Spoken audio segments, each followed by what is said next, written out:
Boa noite a todos. Vamos dar sequência ao nosso cronograma de lives aqui, né? Sejam todos muito bem-vindos mais uma vez. Só aguardar aí uns minutinhos para o pessoal entrar e a gente inicia. Boa noite, Bernardo. Boa noite, Bruno. Sejam todos muito bem-vindos aí mais uma vez.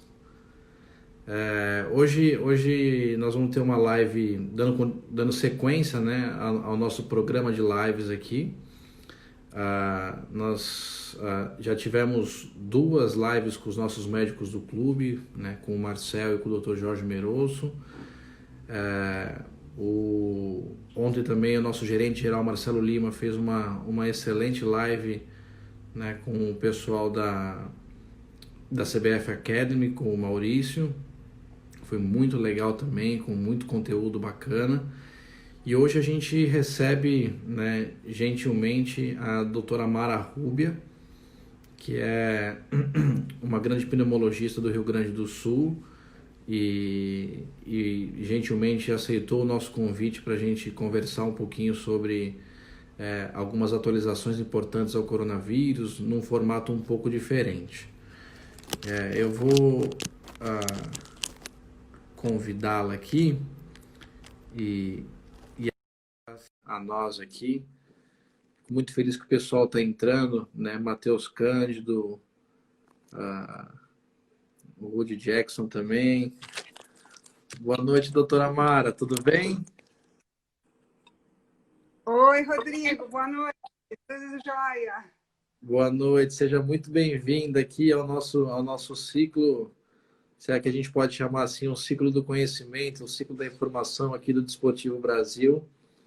Seja muito bem-vindo, um prazer enorme recebê-la aqui para a gente poder discutir um pouquinho sobre algumas atualizações importantes ao coronavírus.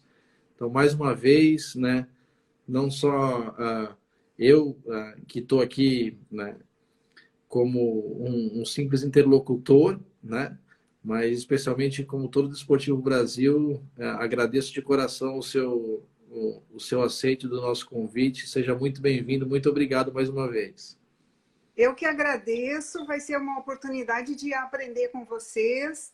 Adoro São Paulo e aí, então, estou gostando muito dessa conexão de Porto Alegre com Porto Feliz, né? Dois portos com adjetivos tão bons seguindo, então, eu que agradeço. Pois é, muito obrigado, muito obrigado.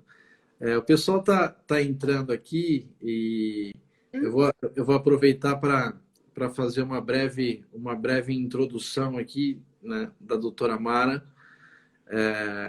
Doutora Mara, né, se me permite, né, é uma brilhante médica pneumologista e professora da Universidade Federal de Ciências da Saúde de Porto Alegre. Foi professora da Faculdade de Medicina da Universidade Federal do Rio Grande do Sul também. E é pesquisadora do Hospital de Clínicas de Porto Alegre. Então, quanto a currículo, esses são só alguns pequenos adjetivos, né? Do que você construiu ao longo da carreira. E, sim, nós no Desportivo Brasil, obviamente, o nosso enfoque ele é absolutamente voltado para o futebol, né? Mas ele é um clube que eu diria um clube conceito. Um clube conceito em qual sentido, né? Que nós temos a área da ciência, né? E aí da ciência, não só do futebol, da ciência do esporte, muito bem inserida dentro do clube, né? Então nós temos lá mestres, doutores que fazem parte do nosso quadro de funcionários. E hoje mesmo a gente teve uma reunião um pouco mais cedo, né, sobre a discussão das nossas reuniões metodológicas que a gente tem semanalmente. Então, a ciência ela faz muito parte do nosso dia a dia do Desportivo Brasil, né? Eu também sou professor universitário há muitos anos, né? Atualmente trabalho na USCS, né, que é uma faculdade aqui em São Caetano, e no Hospital Albert Einstein também nos cursos de pós-graduação. Então, certamente a gente vai ter uma noite Muito bacana discutir um pouco da ciência e acho que é importante a gente, né, informar as pessoas que seguem o clube, os nossos atletas, os pais dos nossos atletas, especialmente as pessoas que admiram o trabalho do DB. Vejo aqui que tem alguns alunos seus também online, sejam todos muito bem-vindos. Isso. Então, mais uma vez, seja muito bem-vinda, Mara. Obrigada, Rodrigo. E conhecendo o teu currículo acadêmico, eu fico contente, mas não surpresa de saber que o clube é baseado em evidências científicas, né? Na verdade, isso da gente compartilhar conhecimento é a melhor forma de aprender, né? Tu como professor universitário, sabes que é bem assim. Então, mas parabéns para o clube, né? Para ter esse patamar de qualidade junto ao esporte, o que é super benéfico. Isso é muito legal e isso é muito bem coordenado, muito bem liderado pelo Marcelo Lima, que é o nosso gerente geral, né? Que é uma pessoa também que é voltado à ciência, que apoia muito a ciência, né? E cobra muito, né, dos funcionários do clube que estejam atualizados, capacitados para oferecer, obviamente, os melhores tipos de serviço ao clube, né? Mas a nossa grande discussão, obviamente, ela é pautada em ciência. Então, eu vou dar o nosso pontapé inicial aqui, se você me permite, né? Vou dar o nosso pontapé inicial para a gente contextualizar um pouquinho o que a gente vai discutir hoje, né? A nossa discussão hoje, obviamente, ela passa pela questão da pandemia, né? Do coronavírus em si, né? Quais são os passos que nós estamos, qual é o momento que a gente está, especialmente para onde que nós vamos. Então, talvez a minha primeira pergunta seja para a gente talvez contextualizar o momento, né? Nós no clube nós completamos 58 dias de paralisação das atividades do futebol, né? Então faz 58 dias que a gente enviou os nossos atletas para casa. E em São Paulo, especialmente, né, que a gente segue a diretriz do governador do estado, né? Ele postergou o nosso período de quarentena até 31 de maio.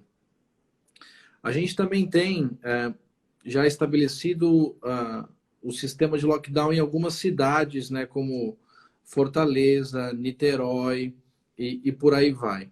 Então, se você pudesse, talvez nessa primeira introdução, falar um pouquinho do cenário, né? Você está muito inserida dentro desse contexto dos entendimentos dos dados do coronavírus. Se você puder fazer uma breve introdução, seria maravilhoso. Então tá. Então deixa eu dar uma olhada aqui nos números, né? Então, ninguém a essa altura duvida da existência de uma pandemia grave, desafiadora, principalmente porque é nova. E os últimos dados que a gente tem é que no mundo já estão acometidos mais de 4 milhões de pessoas. Isso é um número expressivo, né? No Brasil, nós estamos acima de 177 mil acometidos. Desses, a notícia boa, 72 mil, mais do que 72 mil, se recuperaram. Né? E isso é muito bom. Porém, houve mais do que 12 mil óbitos. E nós que somos da área da saúde, seja lidando com doença, no meu caso, ou lidando com atletas saudáveis, cada perda de vida para nós pesa muito, né, Rodrigo? Agora, os quadros, apesar de serem globais, eles não são exatamente iguais em todos os locais, em todos os períodos, então tem muitas diferenças de um lugar para o outro. Então, como tu bem mencionaste, alguns locais que já tem lockdown, ou aqui no Brasil tem uma taxa de letalidade que varia de 1% a 12%, de acordo com regiões e estados. Tem uma diferença muito grande que mostra que em alguns locais a doença está mais grave, tem havido maior número de óbitos, e em outros não. Então, todo o olhar que a gente dá para essa epidemia, essa pandemia, ele tem que ser feito assim sob medida para aquele local e, o que foi feito naquele local para se prevenir, né? Eu tive dando uma olhada rápida agora até nos dados que estão no Instagram, e Porto Feliz também teve, lamentável, um óbito, mas teve um óbito até agora em todo esse período. E quando eu soube essa informação, que já fazem 2 meses que vocês estão seguindo medidas preventivas, a explicação talvez esteja aí.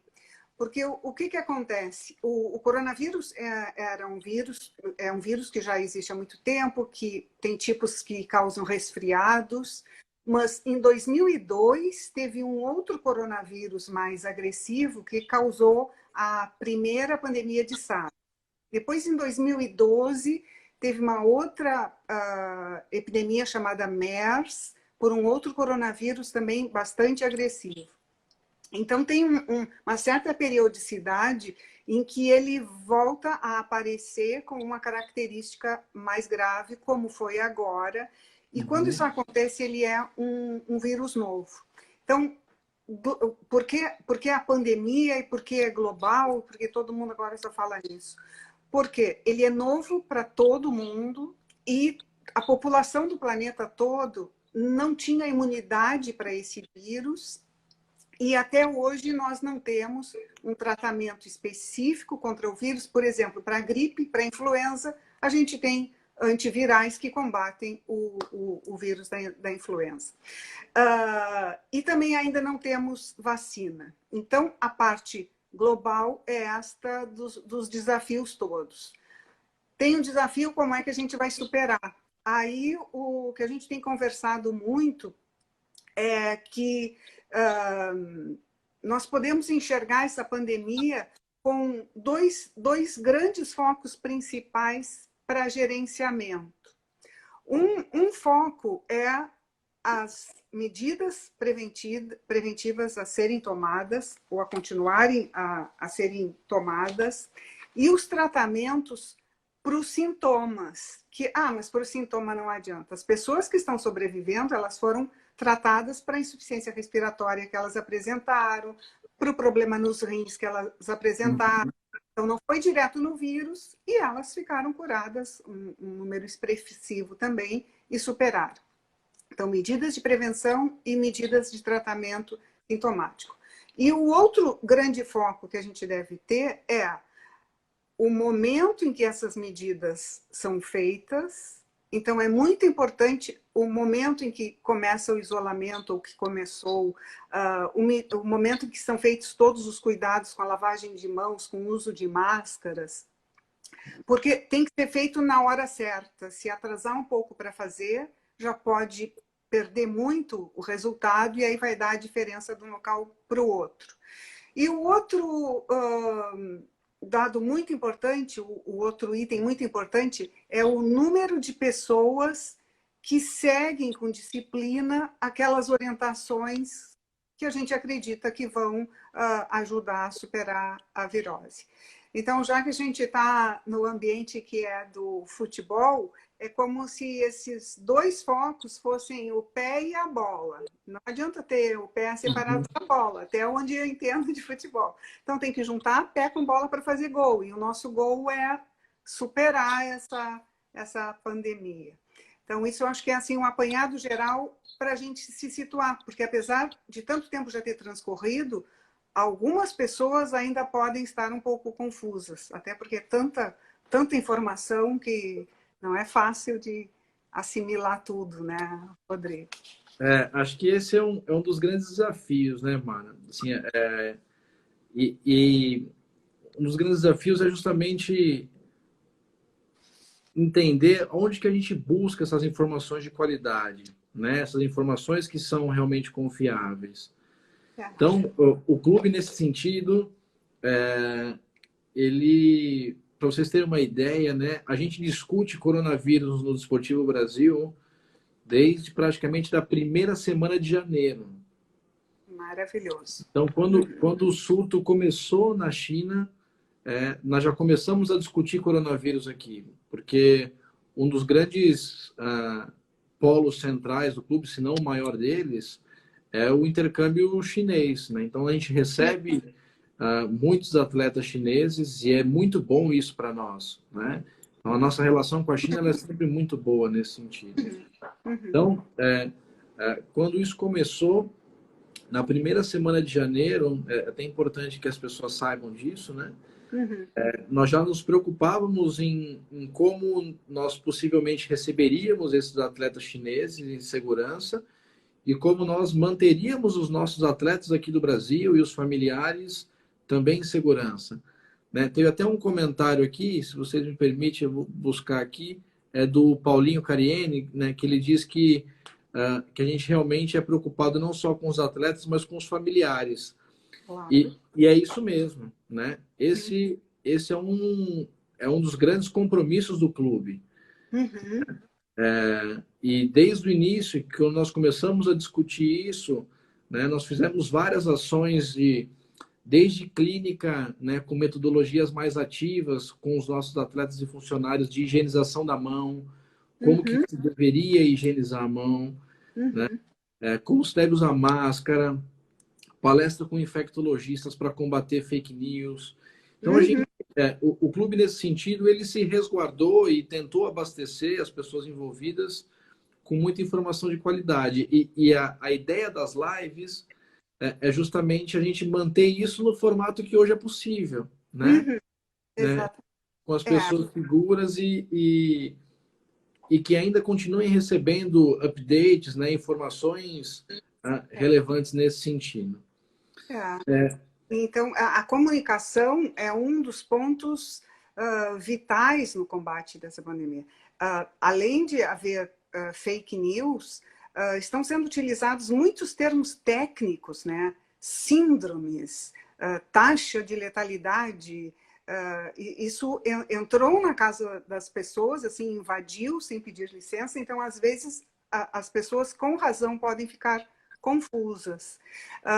E nós que estamos na universidade, que procuramos ter acesso a fontes que são confiáveis, o que a gente observa? Hoje em dia, todo pesquisador tem que ter mais ainda um forte nível de humildade para saber que a conclusão de hoje, amanhã, ela pode ter evoluído para um outro tipo de resposta, porque está tudo acontecendo em tempo real, né? E é muito da observação de países que já foram acometidos e tentar aprender com o que aconteceu, porque nesse momento está sendo assim, né? Então, por isso que as conclusões também mudam, né? Isso é ciência, né, mano? Literalmente, isso é ciência.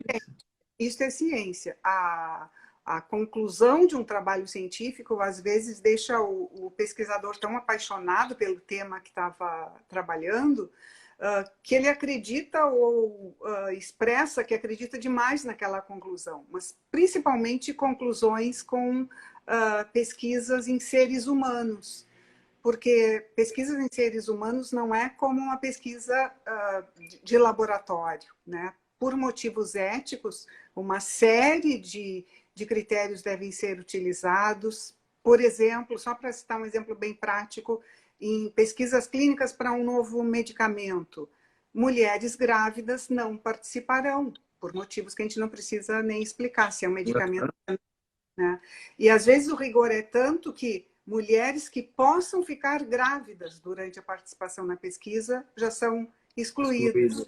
Pessoas que têm alguma doença nos rins, doença no fígado, que seja fumante, para proteger essa pessoa, ela também não vai participar da pesquisa. Então, quando a pesquisa é concluída, mesmo aquela feita com todo o tempo, ao longo de 3, 4, 5 anos, a conclusão é válida para aquele grupo que participou.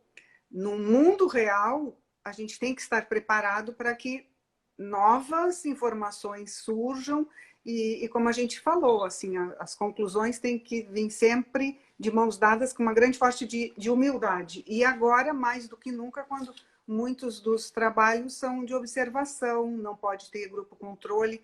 Imagina fazer um trabalho com um medicamento que o grupo que está cuidando do paciente acredita que vai fazer efeito. E aí ele diz, eu vou dar para metade o medicamento e no outro eu não vou, para fazer um grupo controle. É fácil de entender que eticamente isso não seria aceitável. Né? Exatamente. Nesse Logo, momento é é absolutamente inviável, né? inviável. Logo, quando é feito fora desse momento, na verdade, o que acontece é assim, um braço da pesquisa usa um medicamento novo com todos os cuidados éticos, com todas as auditorias nacionais, de FDA, internacionais, e um outro braço usa um tratamento que comprovadamente já trata. Só que aí agora, com essa pandemia, não existe esse tratamento ainda. Né? Mas eu tenho fé que logo a gente vai enxergar a resultados mais promissores. O lado bom é que nunca houve, assim, globalmente, tanta solidariedade, tanta colaboração entre pesquisadores, também a população tão engajada. Então, eu vejo, quero olhar com um lado positivo, e tantos resultados bons, como que tu estás me contando, desse preparo todo que o desportivo teve desde o primeiro momento. Né? É, assim, o clube é muito preocupado com isso, né? Então, e essa é uma diretriz, né, muito bem organizada e muito clara da direção, né? Então, Uhum. tem vários funcionários nossos que estão online aqui, né? E o Renan tá por aqui, tem alguns treinadores também. Então, eu aqui, na verdade, como eu falei, eu sou só um interlocutor, né? Eu represento todas essas pessoas aqui, mas o esforço do clube é incrível nesse sentido mesmo. Uhum. Dando sequência aqui, Mar, tem uma questão que eu acho que é importante a gente abordar. Assim, no Brasil, a gente tem dados muito consistentes em relação ao número de casos confirmados, e a gente sabe também que é muito claro que há uma enorme subnotificação desses casos confirmados. Né? O Brasil testa muito pouco, né? Quando a gente compara com outros países como Alemanha, Coreia e por aí vai. Né? Saiu um estudo recente da Imperial College, né? Um outro estudo recente da Fiocruz também, para a gente não ficar com exclusivamente internacionais. Uhum. Tem outro estudo da UFMG interessante, que mostra que eles tentam estimar qual é o número real de infectados no Brasil. Uhum. E os dados são assustadores nesse sentido. Né? Assustadores em qual relação? Estima-se que no Brasil nós tenhamos praticamente 9 vezes mais casos de contaminados do que casos confirmados. Uhum. Se a gente fizesse uma extrapolação do que nós temos hoje, né, o Brasil beiraria próximo de 1 milhão de casos, muito perto do que os Estados Unidos têm hoje, que é o suposto país com maior número de casos da epidemia. Né? Uhum. Como que você enxerga isso, né, como pesquisadora, como professora, né, em relação a esses dados? De novo, Rodrigo,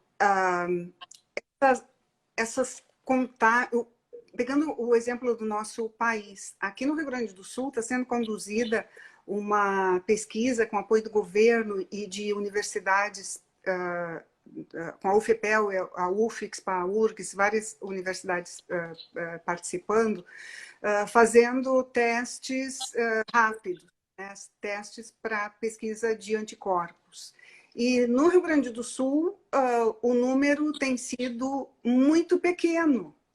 Então, é muito difícil extrapolar para um país que é tão diverso. Então, se nós formos lá para a região do Amazonas, para a região de Manaus, né? Uhum.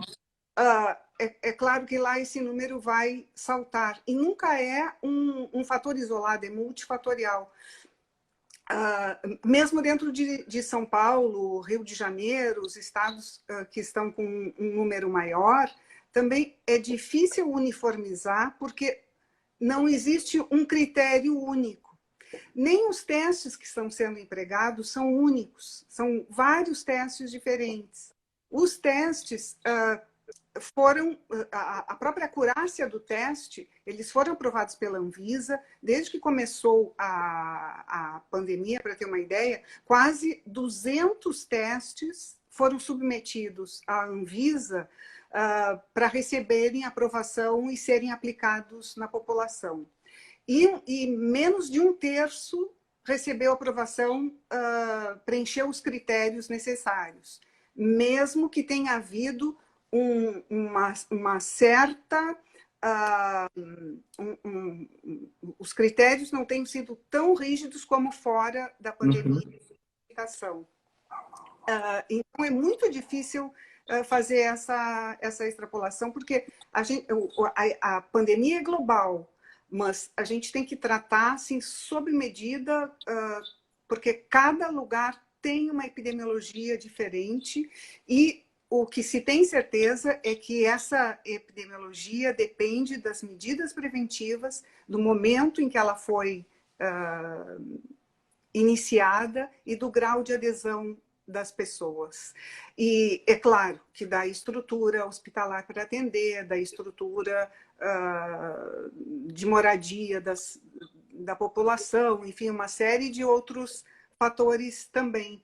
Mas a gente não pode colocar no mesmo saco de gatos realidades tão diferentes. E não é só aqui no Brasil. Então, pegando a Europa, teve alguns países onde a pandemia nos mostrou cenas realmente aterrorizantes, né? De muitos óbitos, enfim, cenas que eu não quero nem reproduzir aqui, mas em estação de esqui, porque não havia como oferecer um sepultamento para aquelas pessoas, e em outros locais em que não foi esse o cenário, né?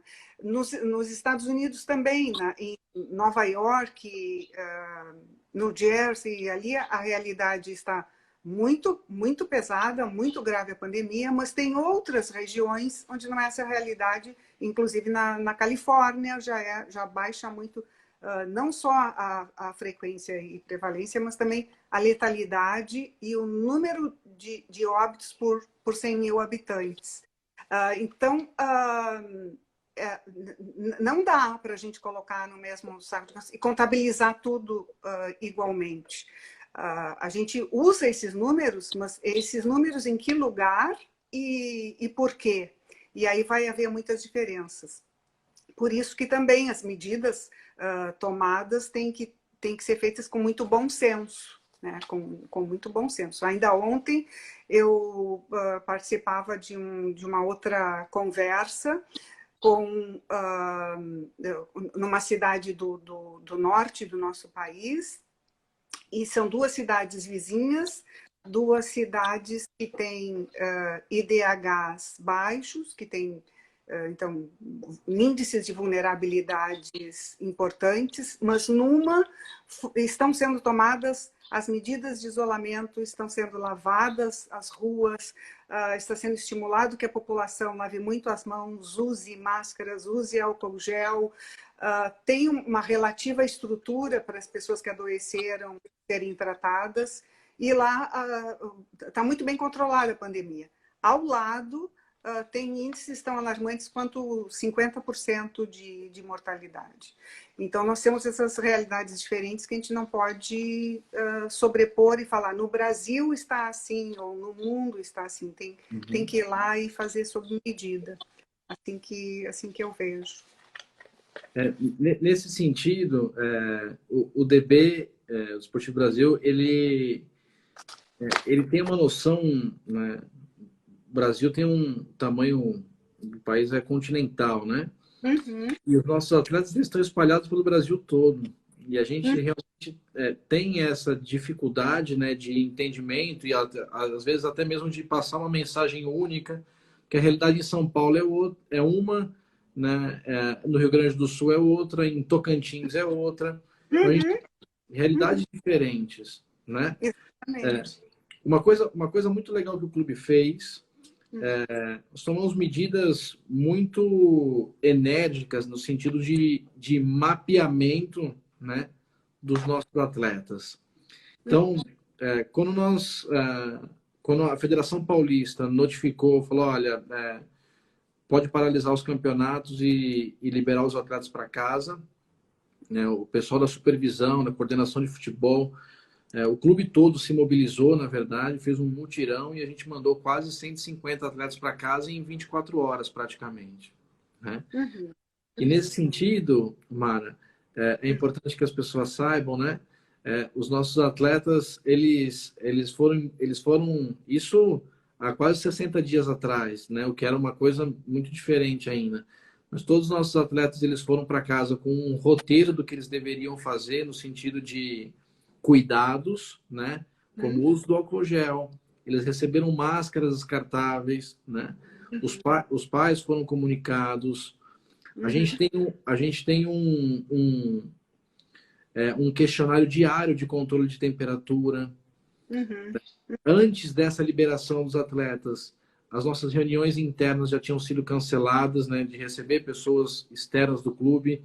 Então, já era obrigatório o uso de máscara, de medição de temperatura na portaria do clube.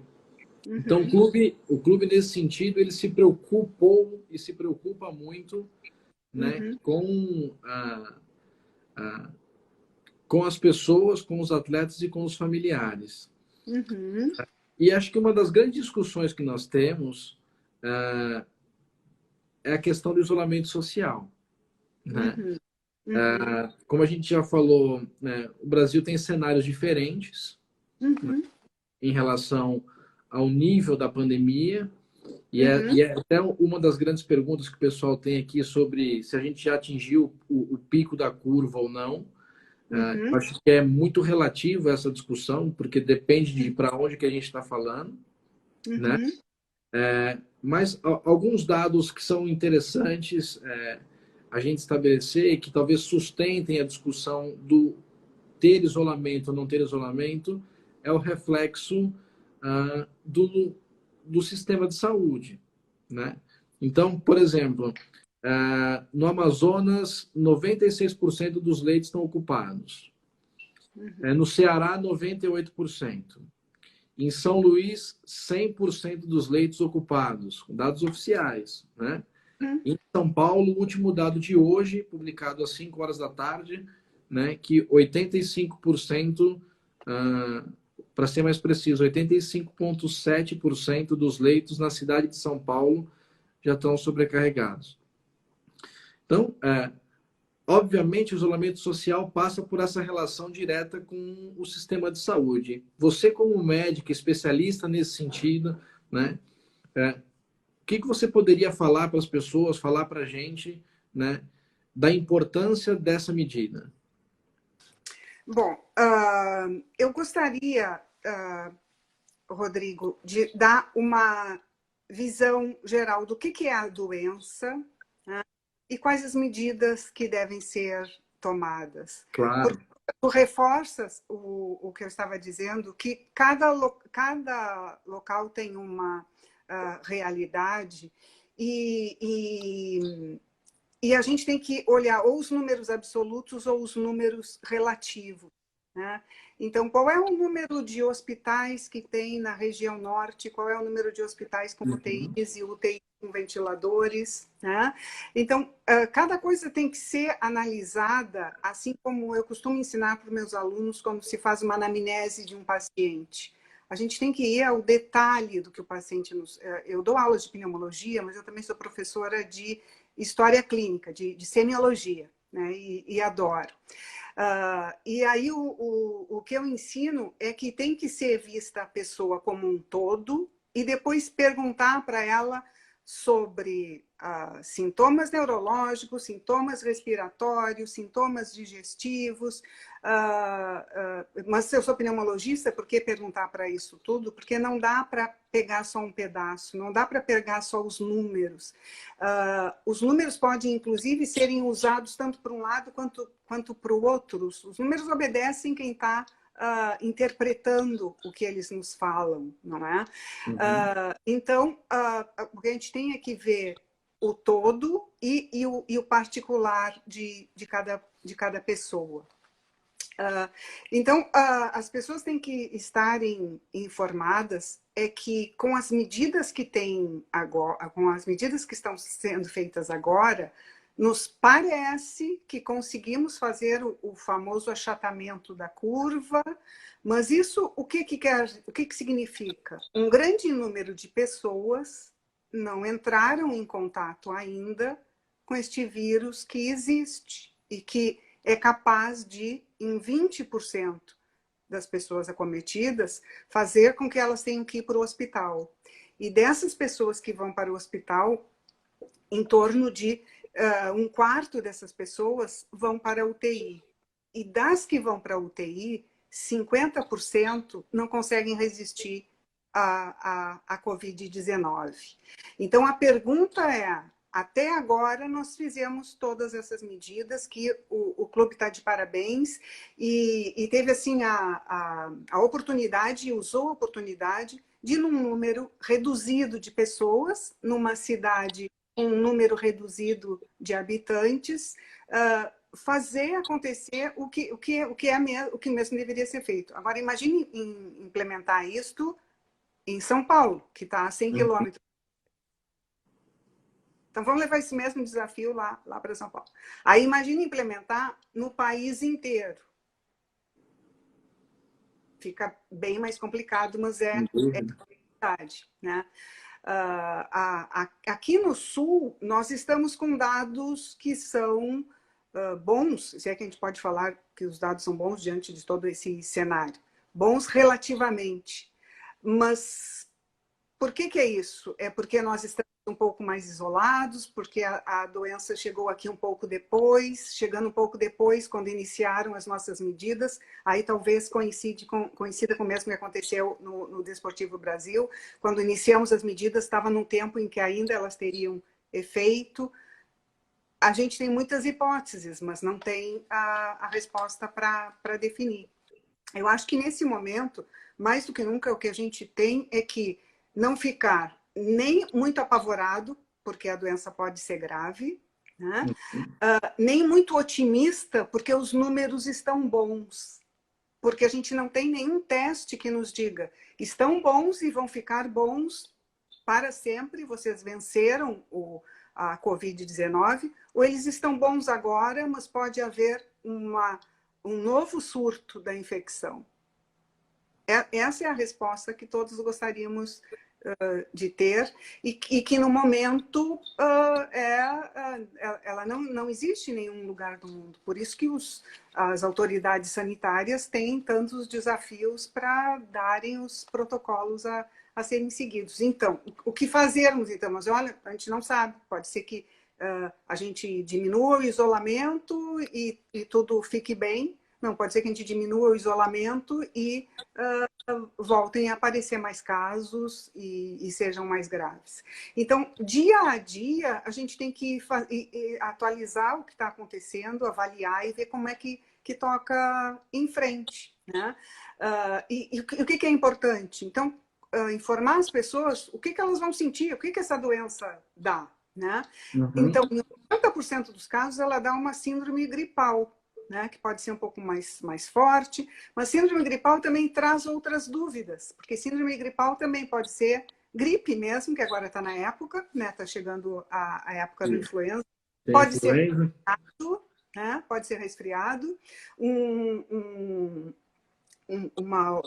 um dado em paralelo e que foi positivo é que esse ano as metas de vacinação para a influenza no país foram super atingidas. Todo mundo fez a vacina da influenza, então isso é uma coisa boa. Pode ser só uma rinite alérgica, nem é um vírus. Como é que a pessoa vai fazer a diferença? E essa época é muito comum isso, né? Chegando às doenças de inverno que a gente chama. Então, mesmo para essas pessoas é um desafio. As pessoas podem também, um grande número delas, terem já entrado em contato com o novo coronavírus e estarem assintomáticas. A grande diferença do coronavírus que causou a SARS em 2002, que causou a MERS em 2012, é que e tiveram até taxas de letalidade mais elevadas. A MERS tinha uma taxa de letalidade de mais de 30%, mas ela acometeu em torno de 1.600 pessoas e 30%, mais de 30% foram a óbito. O vírus atual, ele se transmite com muita facilidade e os mecanismos de transmissão dele não são completamente compreendidos. Se sabe que nas superfícies, ele depois que é eliminado na fala, na tosse, no espirro, ele fica nas superfícies por muitas horas ou dias até. Então, se depois tocar naquela superfície e tocar no rosto, a pessoa já pode se contaminar.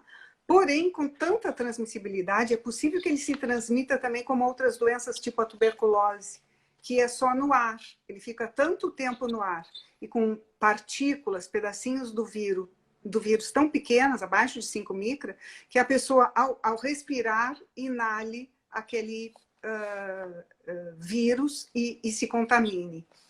Então, essa grande transmissão e não ter tratamento e não ter vacina é o que preocupa a todos nós. E isso deve ser informado. Então, o isolamento é uma medida que foi muito importante, que está sendo muito importante em locais onde o vírus está na comunidade, mas a gente tem que lembrar também de alguns dados mais específicos, que é a família que está dentro de casa em isolamento e tem uma pessoa que está com Covid-19.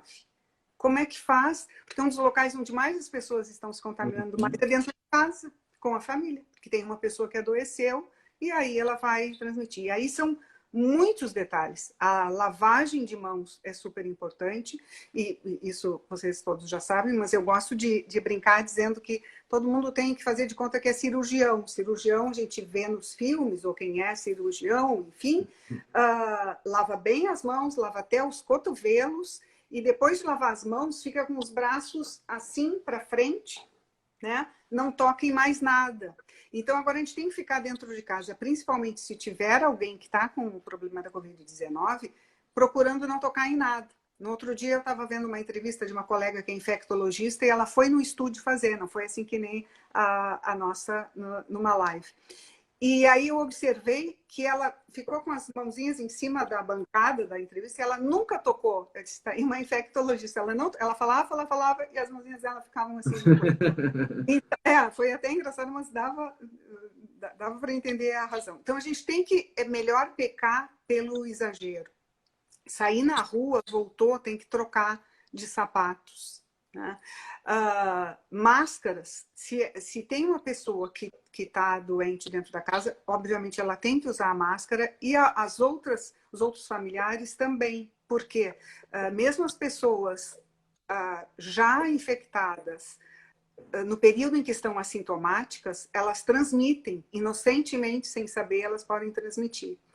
A febre, num estudo interessante lá de Wuhan, quase 40% das pessoas na chegada no hospital não estavam febris. Então, é claro que fazer aquela seleção das pessoas quando chegam no aeroporto com o termômetro, funciona muito, mas nós não temos nada que seja 100% seguro. Se ficar isolado, não vai ter. Se vir a temperatura, pode jogar. Se não está com febre, pode jogar futebol. Se não está tendo sintomas, pode jogar futebol, porque a febre pode não aparecer no começo e a pessoa já ter o vírus. Aí entram os testes que a gente estava falando, né? Como é que faz os testes? Mas também a gente não pode se sentir totalmente feliz. Então tem os testes, vai resolver, vamos testar todos e vamos fazer rastreamento de todas as pessoas. Os testes que existem hoje são esse que detecta o vírus, esse PCR, né? E que deve ser feito entre o 3º e o 10º dia dos sintomas. Ele nos diz que a pessoa tem pelo menos um RNA, um pedacinho de vírus. A proteína do vírus está lá, né? Está lá.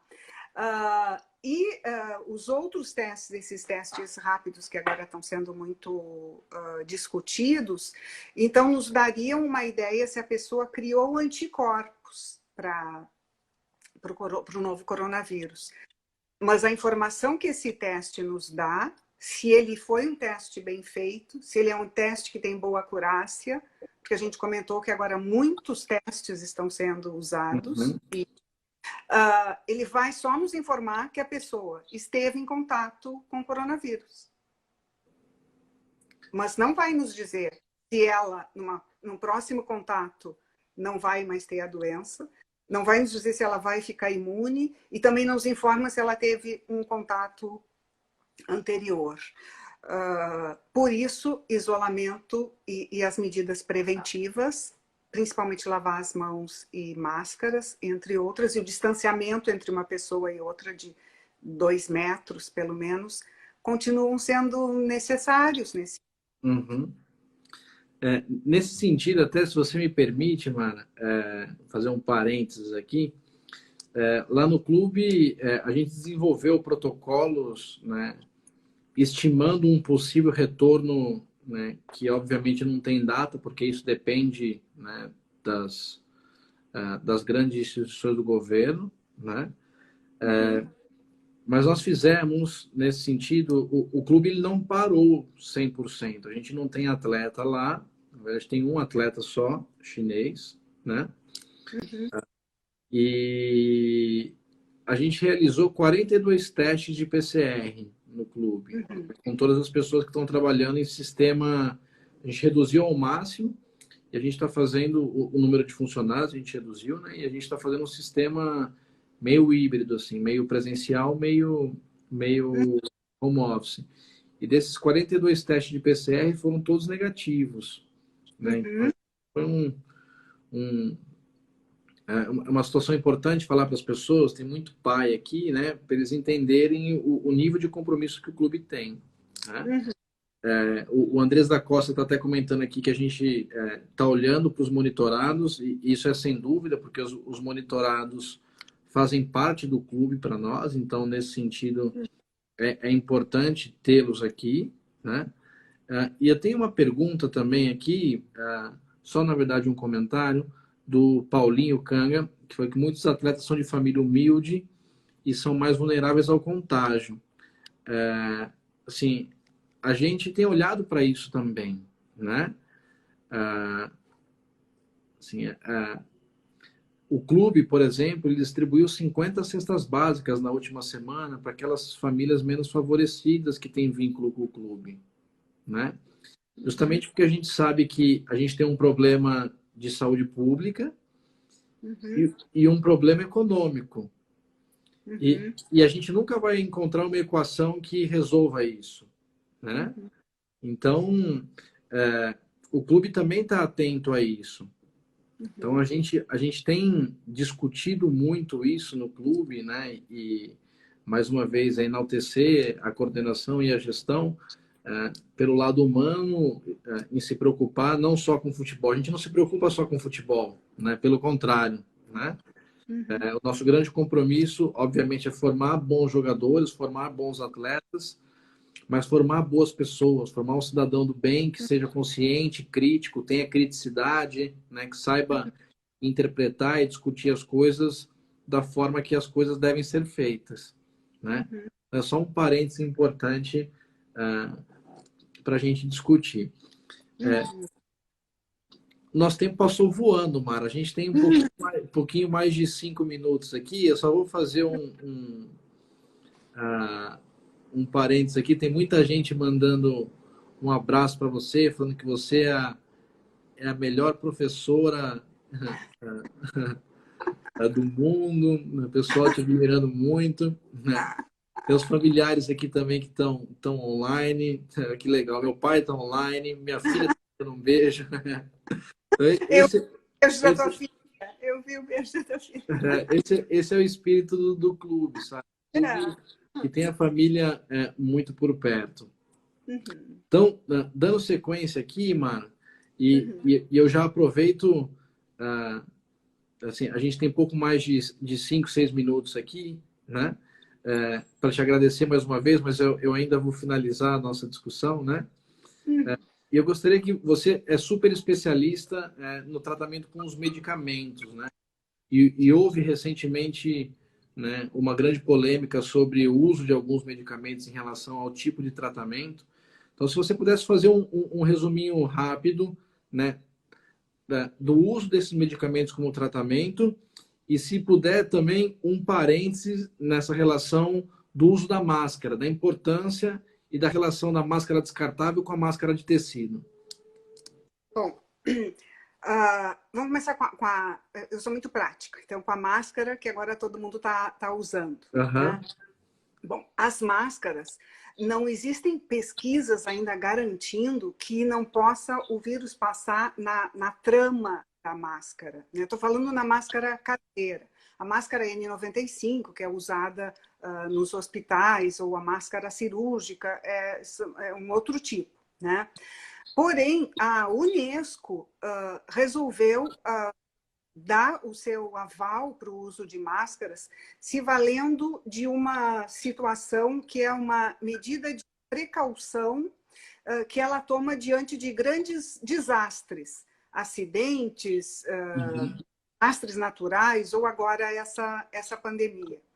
E a máscara, ela, a pessoa que está doente, que está transmitindo, ao usar a máscara, protege as demais. Essa é uma lição que nós, ocidentais, devíamos aprender agora com os países asiáticos, onde a pessoa, se ela tem um resfriado ou uma gripe, ela já usa uma máscara por educação, por cuidado com as outras pessoas, por cuidado com a população. Tomara que esse hábito da gente usar máscara quando estamos com uma virose perdure após a pandemia ter passado. Uhum. Agora, se quem usa máscara não é para se proteger, mas proteger o outro, se todos estiverem usando, todos vamos nos proteger. Então, e não é tão caro quanto outras medidas, não é tão caro quanto um ventilador, por exemplo, ou uma UTI, e é de fácil fabricação. Agora, a máscara não pode fazer com que a pessoa esqueça de lavar as mãos. Uhum. No outro dia eu vi que a cura está nas suas mãos. Então, a lavagem das mãos é ainda o mais importante. Nós temos que ficar neuróticos lavando as mãos dezenas de vezes por dia. Então, tem que lavar as mãos antes de colocar a máscara. Ao pegar a máscara, a gente pega a máscara só pelas tirinhas e amarra. Não toca na frente da máscara, porque senão a gente pode contaminar. E a máscara a gente vai usar até que ela fique molhada de tanto que a gente falou. Então, ao sair de casa, a pessoa tem que levar um tapuerzinho com umas 4, 5 máscaras caseiras, dependendo do tempo que ela vai ficar fora, e se ela vai ter que falar muito. Quando a máscara ficou molhada, ficou suja, ou sem querer ela encostou a mão na máscara, ela lava a mão e aí retira pelas tirinhas e pega aquela máscara que está contaminada e bota num outro tapuér, que é a caixinha de máscara suja, e guarda. Não vai pegar a máscara e jogar no lixo, não vai pegar a máscara e largar junto com as outras coisas da bolsa. Então, são esses detalhes que eu me referia. Quando ela chegar em casa, ela pega aquelas máscaras e pode até botar numa solução com água sanitária, mas depois lava com água sabão, passa e ela vai poder usar novamente. E não pode usar a máscara e abaixar a máscara, ou usar a máscara e ficar com o nariz para fora. A máscara, de certa forma, ela pode impedir que a pessoa toque no rosto, porque ela ia tocar, ela lembra que está de máscara e ela não toca mais, e isso é muito bom. Lembrando que a transmissão é quando a gente toca no rosto, nos olhos, no nariz e na boca. Um dado importante da máscara é que crianças pequenas, em geral abaixo de 2 anos, não devem usar máscaras. Outro dia uma amiga minha postou uma foto que era dos netinhos dela, bem pequenininhos, com a máscara. Eu mandei uma mensagem, até me meti onde não tinha sido chamada. Eu disse, olha, então, por quê? Seja a criança pequena ou uma pessoa que tem uma necessidade especial, que não seja capaz dela mesma tirar a sua máscara se ela se sufocar com a máscara. Então, imagina que a criança pequena dorme, tem a máscara e por algum motivo acaba se sufocando e não consegue tirar. Então, crianças pequenas ou pessoas de qualquer idade que tenham dificuldade de retirar a sua própria máscara não devem utilizar. Mas a máscara, sim, nesse momento, dentro desse contexto, mesmo sabendo que não tem assim, evidências científicas comprovando que o quanto o grau de proteção que ela faz, se a diferença é significativa entre quem usa e quem não usa, por precaução está sendo recomendado o seu uso também. Mas que não deixe de seguir lavando as mãos e achar, eu estou de máscara, então não tem problema. A gente vê nas ruas as pessoas usando das mais diversas formas as máscaras, e aí então ela não vai fazer efeito, senão ela é muito efetiva, sim. Muito obrigado, Mara. Muito obrigado. Sim, a gente... assim, foi tão boa, passou tão rápido que eu vou até sugerir depois que a gente faça mais uma aqui para a gente discutir outros tantos pontos, né? Tratamento, tratamento. Deixa eu só passar uma mensagem para os pais aqui e para os atletas, e aí depois você fica à vontade para você fechar, tá bom? Uhum. Assim, tem muitos comentários de pais, muitos atletas que estão online, e tem muitas pessoas, muitos funcionários do clube também, né? Que bom. E eu acho que é importante a gente sempre reafirmar, né, o compromisso do clube em relação à segurança e à saúde dessas pessoas. O clube nunca mediu e nunca vai medir esforços para garantir a segurança, né, dos filhos de vocês, das pessoas, né, que são pais de atletas, da segurança dos familiares também.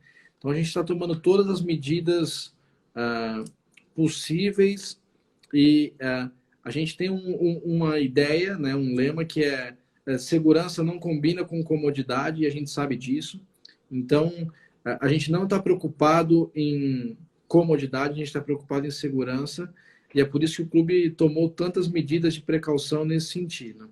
Tá? Então, só para reforçar para todos os pais aqui e os atletas nesse sentido, o compromisso do que o clube tem e vai continuar tendo com eles. Dentro disso, eu até convido aquelas pessoas que seguem, né, você, muitos alunos que acompanham o Desportivo Brasil, que tem muitas ideias lá, muitas informações interessantes nesse sentido, tá bom? E eu agradeço de coração, né, o seu tempo, né, as suas informações de qualidade, né? Muito obrigado por ter aceitado esse convite, Mara, e tenho certeza que a gente vai voltar aqui para discutir mais algumas coisas importantes, que foi maravilhoso. Muito obrigado mais uma vez. Fala em nome do Desportivo Brasil, muito obrigado de coração. Foi uma honra e conhecer um pouco mais de todas as medidas que vocês vêm tomando e há tanto tempo. Parabéns.